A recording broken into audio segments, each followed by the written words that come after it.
Hi everyone. Today we are discussing about the teaching methods in the education.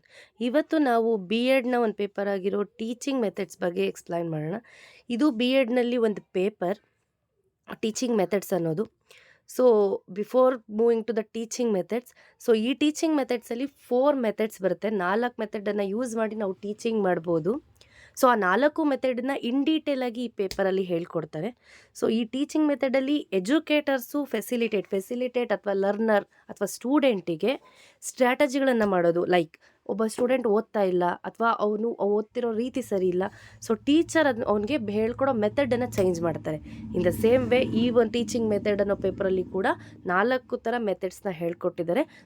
Student by student ಅದು change ಆಗ್ತಾ ಹೋಗುತ್ತೆ. So ಆ ಮೆಥಡ್ನು ಸ್ಟ್ರಾಟಜಿಗಳನ್ನು ಹೇಳ್ಕೊಟ್ಟಿದ್ದಾರೆ. And first ಸ್ಟೂಡೆಂಟ್ಗೆ ಏನು problem ಇದೆ ಅಂತ ಫೈಂಡ್ ಔಟ್ ಮಾಡಬೇಕು. ದೆನ್ ಆಫ್ಟರ್ ಓನ್ಲಿ ನಾವು ಟೀಚಿಂಗ್ ಮೆಥಡ್ ಯಾವುದನ್ನು ಅಪ್ಲೈ ಮಾಡ್ಬೋದು ಅಂತ ಫೈಂಡ್ ಔಟ್ ಮಾಡ್ಬೋದು. ಸೊ ಲರ್ನರ್ಸಲ್ಲಿ ಏನು ನೋಡಬೇಕು, subject matters and educational goals. ಅವ್ನು ಏನು ಆಗಬೇಕು ಅಂದ್ಕೊಂಡಿರ್ತಾನೆ. ಎಷ್ಟೋ ಸರಿ ನಾವು ಅಪ್ಲೈ ಮಾಡ್ತಿರೋ ಟೀಚಿಂಗ್ ಮೆಥಡೇ ಬೇರೆ ಇರುತ್ತೆ, ಅವ್ನ ಗೋಲೇ ಬೇರೆ ಇರುತ್ತೆ. ಸೊ ನಾವು ಟೀಚಿಂಗ್ ಮೆಥಡ್ ಬೇರೆ ಏನು ಅವ್ನಿಗೆ ಸೇಮ್ ಟಾಪಿಕ್ಗೆ ಕೊಡ್ತಿರೋ ಎಕ್ಸಾಂಪಲ್ ಅವ್ನ ಗೋಲ್ ಕಡೆ ಕೊಟ್ಟರೆ ಅವನಿಗೆ ಬೇಗ ಹೆಲ್ಪ್ ಆಗುತ್ತೆ. ಸೊ ಅವ್ನು ಬೇಗ ಇಂಟ್ರೆಸ್ಟ್ ತೋರಿಸ್ತಾನೆ ಆ ಸಬ್ಜೆಕ್ಟ್ ಕಡೆಗೆ. ಸೊ ಇದೇ ಥರನೇ ಈ ಪೇಪರಲ್ಲಿ ಇನ್ ಡೀಟೇಲ್ ಎಕ್ಸ್ಪ್ಲನೇಷನ್ ಕೊಡ್ತಾರೆ. ನಾನು ನಿಮಗೆ ಜಸ್ಟ್ ಒನ್ ಶಾರ್ಟಲ್ಲಿ ಈ ಪೇಪರ್ನ ಎಕ್ಸ್ಪ್ಲನೇಷನ್ ಕೊಡ್ತಾ ಇದ್ದೀನಿ. ಆ್ಯಂಡ್ ದ ನೆಕ್ಸ್ಟ್ ಲೆಕ್ಚರ್ ಮೆಥಡ್ಸ್ಗಳಲ್ಲಿ, ಸೊ ನಮಗೆಲ್ಲ ಗೊತ್ತು ಲೆಕ್ಚರ್ ಮೆಥಡ್ ಅಂದರೆ ಹಳೆಯ ಮೆಥಡ್. ಮುಂಚೆ ನಾವು ನಮ್ಮ ತಾತ ಅಜ್ಜಿ ಅಥವಾ ನಮ್ಮ ಅಪ್ಪ ಅಮ್ಮಂದ್ರೆ ಓದ್ತಿದ್ರಲ್ಲ ಆ method, traditional method. So normally teacher ಬರ್ತಾರೆ, ಎಕ್ಸ್ಪ್ಲೈನ್ ಮಾಡ್ತಾರೆ, ಅವ್ರಿಗೇನು ಗೊತ್ತೋ ಅವ್ರು ಏನು ಓದಿರ್ತಾರೆ ಇನ್ ಡೀಟೇಲಿ ಎಕ್ಸ್ಪ್ಲೈನ್ ಮಾಡ್ತಾರೆ. ಆ್ಯಂಡ್ ಸ್ಟೂಡೆಂಟ್ಸ್ ಕೂಡ ಲಾರ್ಜ್ ಗ್ರೂಪಲ್ಲಿದ್ದರು ಸ್ವಲ್ಪ ಮುಂಚೆ. ಸೊ ಕೇಳಿಸ್ಕೊಳ್ಳೋರು ಜಾಸ್ತಿ ಇದ್ದರು, ಲಿಸ್ನರ್ಸ್ ಜಾಸ್ತಿ ಇದ್ದರು. ಸೊ ಅವ್ರು ಏನು ಹೇಳ್ತಿದ್ರು ಅದನ್ನು ಕ್ಲೀನಾಗಿ ಕೇಳಿಸ್ಕೊತಾ ಇದ್ರು. ಆ್ಯಂಡ್ ಅದನ್ನು ಬರ್ಕೋಬೇಕು, ನೋಟ್ ಡೌನ್ ಮಾಡ್ಕೋಬೇಕು. ಆ್ಯಂಡ್ ತುಂಬ ಕಮ್ಮಿ ಜನನೇ ಬರ್ಕೋತಾ ಇದ್ರು, ಸ್ಟಿಲ್ ಕೇಳಿಸ್ಕೊಳ್ಳೋರು ಜಾಸ್ತಿ ಇದ್ದರು. ಇದು ಲೆಕ್ಚರಿಂಗ್ ಮೆಥಡ್. ಅಂದರೆ ಟೀಚರ್ ಹೇಳ್ತಾರೆ ಅಥವಾ ಲೆಕ್ಚರರ್ ಹೇಳ್ತಾರೆ, ಸ್ಟೂಡೆಂಟ್ಸ್ ಕೇಳಿಸ್ಕೋತಾರೆ, ಸಮ್ ಪೀಪಲ್ಸ್ ನೋಟ್ ಡೌನ್ ಮಾಡ್ಕೋತಾರೆ. ಇದು ಈ ಮೆಥಡ್, ಲೆಕ್ಚರ್ ಮೆಥಡ್ ಅಂತೀವಿ. Next discussion method. ಸೊ ಸ್ಟೂಡೆಂಟ್ಸ್ನ ಡಿಸ್ಕಷನ್ ಮೆಥಡಲ್ಲಿ ಎನ್ಕರೇಜ್ ಮಾಡಬೇಕು ಪಾರ್ಟಿಸಿಪೇಷನ್ಗೆ. ಫಾರ್ ಎಕ್ಸಾಂಪಲ್ ಏನೋ ಒಂದು ಆ ಟಾಪಿಕ್ ಬಗ್ಗೆ ಡೌಟ್ ಕೇಳ್ದಾಗಿರ್ಬೋದು, ಅಥವಾ ಫಾರ್ ಎಕ್ಸಾಂಪಲ್ ಸೈನ್ಸಲ್ಲಿ ಮೋಷನ್ ಅಂತ ಒಂದು ಟಾಪಿಕ್ ತೊಗೊತೀವಿ. ಮೋಷನ್ ಅಂದಾಗ ಯಾರು ನಡೆದಾಡಿ ತೋರಿಸೋದು, ಈ ಥರ ಎಕ್ಸಾಂಪಲ್ಸ್ ಕೊಡೋದು. ಅಥವಾ ಸ್ಟೂಡೆಂಟು ಆ ಒಂದು ಟಾಪಿಕಲ್ಲಿ ಇನ್ವಾಲ್ವ್ ಆಗೋ ಥರ ಈ ಥರ ಪಾರ್ಟಿಸಿಪೇಷನ್ನ ಅಪ್ಲೈ ಮಾಡಬೇಕು. ಆ್ಯಂಡ್ ಈ ಥರ ಮಾಡೋದ್ರಿಂದ ಅವ್ರ ಕಮ್ಯುನಿಕೇಷನ್ ಸ್ಕಿಲ್ಸ್ನ ಅಥವಾ ಕ್ರಿಟಿಕಲ್ ಥಿಂಕಿಂಗ್ ಸ್ಕಿಲ್ನ ಇನ್ಬಿಲ್ಟ್ ಮಾಡೋದು. ಲೈಕ್ ಆ ಟಾಪಿಕ್ ಬಗ್ಗೆ ಯಾವುದಾದ್ರೂ ಕ್ವಶನ್ ಕೇಳಿ, ನೀವು ಅದನ್ನು ರೆಗ್ಯುಲರ್ ಲೈಫಲ್ಲಿ ಯಾವುದಾದ್ರೂ ನೋಡಿದ್ದೀರಾ, ಈ ಥರ ಒಂದು ಕ್ರಿಟಿಕಲ್ ಥಿಂಕಿಂಗ್ ಅಥವಾ ಕಮ್ಯುನಿಕೇಷನ್ ಸ್ಕಿಲ್ನ ಬಿಲ್ಡ್ ಮಾಡೋದು. ಅಥವಾ ಡಿಸ್ಕಷನ್ ಮಾಡಿ, ನೀವು ಅಕ್ಕಪಕ್ಕ ಡಿಸ್ಕಷನ್ ಮಾಡಿ ನನಗೆ ಹೇಳಿ, ಈ ಥರ ಹೇಳೋದ್ರಿಂದ ಕಮ್ಯುನಿಕೇಷನ್ ಸ್ಕಿಲ್ ಇನ್ಕ್ರೀಸ್ ಆಗೋದು. ಆ್ಯಂಡ್ ಮೋಸ್ಟ್ ಇಂಪಾರ್ಟೆಂಟ್, ಈ ಡಿಸ್ಕಷನ್ ಮೆಥಡಲ್ಲಿ ತುಂಬ ಕಮ್ಮಿ ಜನ ಇರೋದ್ರಿಂದ ನಾವು ಜಾಸ್ತಿ ಫೋಕಸ್ ಮಾಡ್ಬೋದು. ಎಜುಕೇಟರ್ಸ್ ಅಥವಾ ಟ್ಯೂಟರ್ಸ್ ಜಾಸ್ತಿ ಫೆಸಿಲಿಟೇಟರ್ಸ್ ಮೇಲೆ, ಲರ್ನರ್ಸ್ ಮೇಲೆ ಅಬ್ಸರ್ವ್ ಮಾಡೋದು ಅಥವಾ ಗೋಲ್ ತೊಗೊಳ್ಳೋದಾಗಿರ್ಬೋದು. ಇದು ನಮಗೆ ಈ ಡಿಸ್ಕಷನ್ ಮೆಥಡಲ್ಲಿ ಯೂಸ್ ಆಗುತ್ತೆ. ಆ್ಯಂಡ್ ಇದಕ್ಕೆ ಟೀಚರ್ಸ್ ಅಥವಾ ಯಾರು ಬರ್ತಾರೆ ಟ್ಯೂಟರ್ಸ್ಗಳು ಸ್ವಲ್ಪ ಜಾಸ್ತಿ ಆ್ಯಕ್ಟಿವ್ ಇರಬೇಕು. ಬಿಕಾಸ್ ಫೆಸಿಲಿಟೇಷನ್ ಮಾಡಬೇಕು, ಸಡನ್ನಾಗಿ ಅವ್ರನ್ನ ಆ್ಯಕ್ಟಿವಿಟಿ ಮಾಡಿಸ್ಬೇಕು. ಅವ್ರಿಗೆ ಸಡನ್ನಾಗಿ ಯಾವುದೋ ಒಂದು ಕ್ವೆಶನ್ಸ್ ಕೇಳಬೇಕು, ಇನ್ಬಿಲ್ಟ್ ಸಡನ್ನಾಗಿ ಇಲ್ಸ್ಟ್ರೇಷನ್ಸ್ಗಳು ಬರಬೇಕು. ಹಾಗಾಗಿ ಫೆಸಿಲಿಟೇಟ್. ಇನ್ ಜನರಲ್ ಹೇಳೋದಾದರೆ ಡಿಸ್ಕಷನ್ ಮೆಥಡ್ ಅಂದರೆ ಸ್ಟೂಡೆಂಟ್ ಪಾರ್ಟಿಸಿಪೇಷನ್ ಮಾಡಬೇಕು, ಕಮ್ಯುನಿಕೇಷನ್ ಸ್ಕಿಲ್ ಇನ್ಕ್ರೀಸ್ ಮಾಡಬೇಕು. ಆ್ಯಂಡ್ ಈ ಕಾರಣಕ್ಕೋಸ್ಕರ ಡಿಸ್ಕಷನ್ ಮೆಥಡ್ ಮಾಡುವಾಗ ಕಮ್ಮಿ ಜನ ಇರಬೇಕು, ಕಮ್ಮಿ ಸೈಜ್ಡ್, ಅಂದರೆ ಮೀಡಿಯಮ್ ಸೈಜ್ಡ್ ಕ್ಲಾಸಸಲ್ಲಿ ಮಾಡ್ಬೋದು. ಲಾರ್ಜ್ ಒಂದು 70-80 ಜನ ಇದ್ದರೆ ಆಗಲ್ಲ. ಒಂದು 30 members is enough for this. 30-35 it's okay. So ಈ ಥರ ಮೀಡಿಯಮ್ ಸೈಜ್ಡ್. ಆ್ಯಂಡ್ ಈ ರೀಸನ್ಗೆ ಟೀಚರ್ಸು ತುಂಬ ಆ್ಯಕ್ಟಿವ್ ಆಗಿರಬೇಕು ಅಂತ ಫೆಸಿಲಿಟೇಟರ್ ಡಿಸ್ಕಷನ್ ಮೆಥಡ್ ಇರಬೇಕು. And the next is demonstration method. So ಈ ಡೆಮಾನ್ಸ್ಟ್ರೇಷನ್ ಮೆಥಡಲ್ಲಿ ಮೋಸ್ಟ್ ಆಫ್ ಸೈನ್ಸ್ ಟೀಚರ್ಸು ಮಾಡ್ತಾರೆ ಡೆಮಾನ್ಸ್ಟ್ರೇಷನ್ಸ್ ಮೆಥಡ್. ಸೊ ಎಕ್ಸ್ಪೆರಿಮೆಂಟ್ ಮಾಡಿ ತೋರಿಸೋದು. ಸಾಲ್ಟ್ ಮತ್ತು ವಾಟರ್ ಡಿಸಾಲ್ವ್ ಆಗಿರ್ಬೋದು, ಅಥವಾ ವಾಟರ್ ಮತ್ತು ಸಾಯಿಲ್ ಸ್ಯಾಂಡ್ ಡಿಸಪಿಯೇಷನ್ ಆಗಿರ್ಬೋದು. ಈ ಥರ ಡೆಮಾನ್ಸ್ಟ್ರೇಷನ್ ಮಾಡಿ ತೋರಿಸೋದು. ಒಂದು ಎಕ್ಸಾಂಪಲ್ ಅಥವಾ ಒಂದು ಆ್ಯಕ್ಟಿವಿಟಿಯನ್ನು ಪರ್ಫಾರ್ಮ್ ಮಾಡಿ ತೋರಿಸೋದು, ಅಥವಾ ಎಕ್ಸ್ಪರಿಮೆಂಟ್ ಮುಖಾಂತರ ಮಾಡಿ ತೋರಿಸಿ ಮಕ್ಕಳಿಗೆ ಅದನ್ನು ಎಕ್ಸ್ಪರಿಮೆಂಟನ್ನು ಅಥವಾ ಆ ಒಂದು ಟಾಪಿಕನ್ನು ಎಕ್ಸ್ಪ್ಲೈನ್ ಮಾಡೋದು. ಇದನ್ನು ನಾವು ಡೆಮಾನ್ಸ್ಟ್ರೇಷನ್ ಮೆಥಡ್ ಅಂತೀವಿ. ಸೊ ಇದು ಮೋಸ್ಟ್ ಆಫ್ ಸೈನ್ಸಲ್ಲಿ ಮಾಡ್ತಾರೆ, ಬೇರೆ ಸಬ್ಜೆಕ್ಟಲ್ಲೂ ಮಾಡ್ತಾರೆ, ಸ್ವಲ್ಪ ಕಮ್ಮಿ ಮಾಡ್ತಾರೆ. ಸೊ ಡೆಮಾನ್ಸ್ಟ್ರೇಷನ್ ಮೆಥಡ್ ಅಂದರೆ, ಸೊ ಇದಕ್ಕೆ ಪ್ರಾಕ್ಟಿಕಲ್ ಸಬ್ಜೆಕ್ಟ್ಸ್ ಅಂತಲೇ ಇಟ್ಟಿರ್ತಾರೆ. ಕೆಲವು ಸ್ಕೂಲ್ಸ್ಗಳಲ್ಲಿ ಪ್ರಾಕ್ಟಿಕಲ್ ಸಬ್ಜೆಕ್ಟ್ಸ್ಗಳಿರಲ್ಲ. ಇನ್ಸ್ಟೆಡ್ ನಾವು ರೆಗ್ಯುಲರ್ ಟಾಪಿಕಿಗೆ ತಕ್ಕನಂಗೆ ಆ್ಯಕ್ಟಿವಿಟಿ ಅಂತ ಮಾಡ್ತೀವಿ. ಆ್ಯಂಡ್ ಇದರಿಂದ ಮೋಸ್ಟ್ ಸ್ಟೂಡೆಂಟ್ಸ್ಗೆ ಹೆಲ್ಪ್ ಆಗುತ್ತೆ, ಜಾಸ್ತಿ ಹೆಲ್ಪ್ ಆಗುತ್ತೆ. ಯಾಕಂದರೆ ಆಡಿಯೋಗಿಂತ ವಿಜುವಲ್ ವೆರಿ ಇಂಪಾರ್ಟೆಂಟ್. ಸೊ ವಿಜುವಲಿಟಿ, ಮಕ್ಕಳು ಏನನ್ನು ಕೇಳಿಸ್ಕೋತಾರೆ ಅದನ್ನು ಮರ್ತು ಬಿಡ್ತಾರೆ, ಆದರೆ ಏನನ್ನು ನೋಡ್ತಾರೆ ಅದನ್ನು ಅಷ್ಟು ಬೇಗ ಮರೆಯೋದಿಲ್ಲ. ದಟ್ಸ್ ವೈ ವಿಡಿಯೋನಲ್ಲಿ video is very much important. That's why ನಮ್ಮಲ್ಲಿ ರೇಡಿಯೋ ಕಮ್ಮಿ, ಟಿ ವಿ ಜಾಸ್ತಿ. ಯಾಕಂದರೆ audio plus video is very much important, very much effective. ಬರೀ ಆಡಿಯೋ ಅಷ್ಟು ಎಫೆಕ್ಟಿವ್ ಇರಲ್ಲ. ಸೊ ಈ ವಿಷಯವಾಗಿ ಈ ಕಾನ್ಸೆಪ್ಟಲ್ಲಿ, ಡೆಮಾನ್ಸ್ಟ್ರೇಷನ್ ಕಾನ್ಸೆಪ್ಟಲ್ಲಿ ರಿಸೋರ್ಸಸ್ ಜಾಸ್ತಿ ಬೇಕು, ಪ್ರಿಪ್ರೇಷನ್ಗೆ ಟೈಮ್ ಹಿಡಿಯುತ್ತೆ. ಇದು ಇದರ ಬ್ಯಾಕ್ಗ್ರೌಂಡ್. ಡ್ರಾಬ್ಯಾಕ್ ಏನಂದರೆ ರಿಕ್ವೈರ್ಮೆಂಟ್ಸು ಪ್ರಿಪ್ರೇಷನಿಗೆ ಟೈಮ್ ಜಾಸ್ತಿ ಹಿಡಿಯುತ್ತೆ. ಆ್ಯಂಡ್ ರಿಸೋರ್ಸಸ್ಸು ಕೆಲವೊಮ್ಮೆ ನಾವು ಅಂದ್ಕೊಂಡಿದ್ದ ಸಾಲ್ಟ್ ಸಿಗೋಲ್ಲ, ಕೆಲವೊಮ್ಮೆ ನಾವು ಅಂದ್ಕೊಂಡಿದ್ದ ಆ್ಯಪರೇಟರ್ ಸಿಗೋಲ್ಲ, ಈ ಥರ ಪ್ರಾಬ್ಲಮ್ ಆಗುತ್ತೆ. ಇನ್ ಜನರಲ್ ಡೆಮಾನ್ಸ್ಟ್ರೇಷನ್ ಮೆಥಡ್ ಹೇಳೋದಾದರೆ ಒಬ್ಬ ಟೀಚರು ಎಕ್ಸ್ಪರಿಮೆಂಟ್ ಮುಖಾಂತರ ಅಥವಾ ಟಾಸ್ಕ್ ಮುಖಾಂತರ ಒಂದು ಟಾಪಿಕನ್ನು, ಸೈನ್ಸ್ ಪ್ರಾಕ್ಟಿಕಲ್ ಸಬ್ಜೆಕ್ಟನ್ನು ಈ ಥರ ಎಕ್ಸ್ಪ್ಲೈನ್ ಮಾಡ್ತಾರೆ. ಆ್ಯಂಡ್ ಇದರಿಂದ ಮಕ್ಕಳಿಗೆ ಜಾಸ್ತಿ, ಲರ್ನರ್ಸಿಗೆ ಜಾಸ್ತಿ ಹೆಲ್ಪ್ ಆಗುತ್ತೆ by visual understand the concept. And ಇದಕ್ಕೆ ಡ್ರಾಬ್ಯಾಕ್ ಏನಂದರೆ, ಅಥವಾ ಇದಕ್ಕೆ ಮೋಸ್ಟ್ ಟೈಮ್ ನಮಗೆ ಬೇಕಾಗುತ್ತೆ ಪ್ರಿಪ್ರೇಷನ್ ಮತ್ತು ರಿಸೋರ್ಸ್ಗೋಸ್ಕರ. ಇದನ್ನು ನಾವು ಡೆಮಾನ್ಸ್ಟ್ರೇಷನ್ ಮೆಥಡ್ ಅಂತ ಕರಿತೀವಿ. And problem solving method. ಈ ಪ್ರಾಬ್ಲಮ್ ಸಾಲ್ವಿಂಗ್ ಮೆಥಡ್ ಅಂದರೆ ಕ್ವೆಶನ್ಸ್ ನಾವು ಕೇಳ್ತೀವಿ, ಸ್ಟೂಡೆಂಟ್ಸ್ಗೆ ಥಿಂಕ್ ಮಾಡೋದಕ್ಕೆ ಬಿಡ್ತೀವಿ. ಯಾವುದೋ ಒಂದು ಪ್ರಾಬ್ಲಮ್ ಬಂತು, ಸಡನ್ನಾಗಿ ಯಾವುದೋ ಒಂದು ಪ್ರಾಬ್ಲಮ್ ಅರೈಸ್ ಆಯಿತು. ಫಾರ್ ಎಕ್ಸಾಂಪಲ್ ಇನರ್ಷಿಯಾ, ಈ ಸೈನ್ಸಲ್ಲಿ ತೊಗೊಂಡ್ರೆ ಇನರ್ಷಿಯಾ ಅಂದರೆ, ಅಥವಾ ಮ್ಯಾಥಮೆಟಿಕ್ಸಲ್ಲಿ, ಎಸ್ಪೆಷಲಿ ಮ್ಯಾಥಮೆಟಿಕ್ಸಲ್ಲಿ ತೊಗೊಂಡು ಒಂದು ಟ್ರಯಾಂಗಲ್ ಬರೆದು ಒಂದು ಆ್ಯಂಗಲ್ ಫೈಂಡ್ ಔಟ್ ಮಾಡೋದು ಹೇಗೆ. ನಾವು ಮೆಥಡನ್ನು ಹೇಳ್ಕೊಡೋದಕ್ಕೆ ಮುಂಚೆ ಸ್ಟೂಡೆಂಟ್ಸ್ ಥಿಂಕ್ ಮಾಡಬೇಕು, ಇಲ್ಲಿವರೆಗೂ ನಾನು ಏನು ಓದಿದ್ದೀನಿ ಅದನ್ನು ಯೂಸ್ ಮಾಡಿಕೊಂಡು ಇದನ್ನು ಹೇಗೆ ಫೈಂಡ್ ಔಟ್ ಮಾಡಬೇಕು. ಇದನ್ನು ನಾವು ಪ್ರಾಬ್ಲಮ್ ಸಾಲ್ವಿಂಗ್ ಮೆಥಡ್ಸ್ ಅಂತ ಕರಿತೀವಿ. ಆ್ಯಂಡ್ ಇದರಲ್ಲಿ ನಾವು ಮಕ್ಕಳ ಅನಾಲಿಟಿಕಲ್ ಥಿಂಕಿಂಗ್ನ ಎನ್ಕರೇಜ್ ಮಾಡ್ಬೋದು. ಕೆಲವು ಮಕ್ಕಳಿಗೆ ಅನಾಲಿಟಿಕಲ್ ಥಿಂಕಿಂಗ್ ಇರಲ್ಲ, ಸುಮ್ಮನೆ ಹೇಳಿದ್ದನ್ನು ಅಷ್ಟೇ ಮಾಡ್ತಿರ್ತವೆ, ಅವ್ರನ್ನೇನು ಮಾಡೋಕ್ಕಲ್ಲ.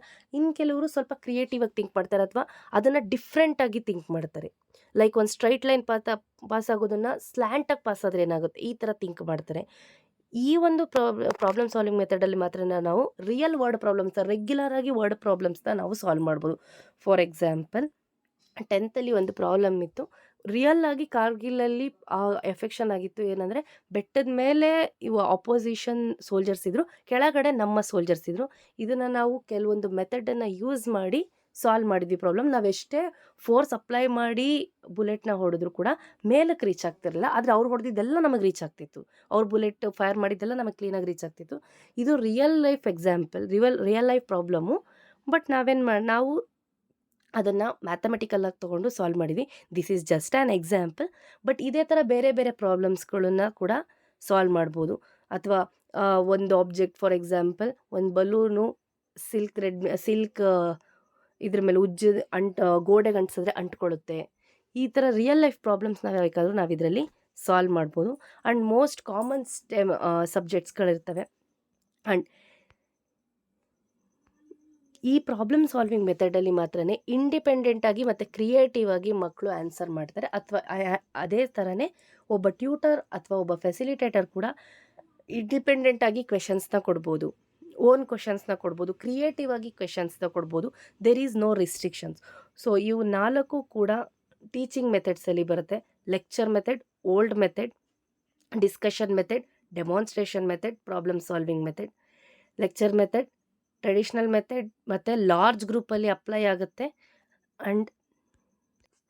ಆ್ಯಂಡ್ ಲಿಸ್ನರ್ಸ್ ಮತ್ತು ನೋಟ್ ಟೇಕ್ ಬರ್ಕೋತಾರೆ ಮಕ್ಕಳು.